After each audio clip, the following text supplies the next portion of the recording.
തോട്ടം മേഖലയ്ക്ക് കൈത്താങ്ങായി എറണാകുളം സ്വദേശി സ്റ്റാൻലി ജോസഫ് കഴിഞ്ഞ 46 വർഷക്കാലമായി വിവിധങ്ങളായ കാരുണ്യ പ്രവർത്തനങ്ങളാണ് കേരളത്തിലുടനീളം ചെയ്തു വരുന്നത്. റിട്ടയർഡ് ഉദ്യോഗസ്ഥനായ സ്റ്റാലിൻ ജോസഫ് കഴിഞ്ഞ 46 വർഷക്കാലമായി ദുരിതമനുഭവിക്കുന്നവർക്ക് കൈത്താങ്ങായി മാറിയിരിക്കുകയാണ്. മറ്റുള്ളവരെ സഹായിക്കാൻ സന്മനസ്സുള്ള ആളുകളെ കണ്ടെത്തി അവരിൽ നിന്നും ശേഖരിക്കുന്ന വസ്തുക്കളും വസ്ത്രങ്ങളും ഇതോടൊപ്പം ആഹാര സാധനങ്ങളും തോട്ടം മേഖലയിലെ ദുരിതമനുഭവിക്കുന്നവർക്ക് കഴിഞ്ഞ 46 വർഷക്കാലമായി എത്തിച്ചുകൊണ്ടിരിക്കുകയാണ് ഇദ്ദേഹം. ഇത്തവണ വണ്ടിപ്പെരിയാർ, വാളാടി, മേപ്പരട്ട് അന്യസംസ്ഥാന തൊഴിലാളികളടക്കമുള്ളവർക്കാണ് സഹായ വിതരണം നടത്തിയത്.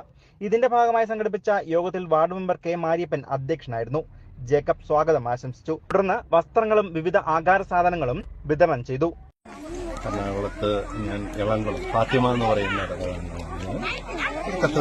കത്തോലിക്ക വിശ്വാസം അനുസരിച്ച് എന്താ പറയുന്ന ഒതുക്കാനില്ലാത്തവന് ഒതുക്കുക, ആഹാരമില്ലാത്തവന് ആഹാരം എത്തിക്കുക. അത് എൻ്റെ കുഞ്ഞിലെ വൈദികന്മാരുടെ ഇടയിൽ നിന്ന് എനിക്ക് കിട്ടിയതാണ്. അത് ഇന്നും ഞാൻ ആരും അറിയിക്കാതെ കണ്ടിന്യൂ ചെയ്യുന്ന ഒരു കാര്യമാണ്. 46 വർഷമായി ഞാൻ ചെയ്യുന്നത്. അടുത്ത ദിവസങ്ങളിൽ തന്നെ വീണ്ടും തന്റെ സേവനം മേഖലയിൽ ഉണ്ടാകുമെന്നും അദ്ദേഹം പറഞ്ഞു. News bureau, Vandiperiyar.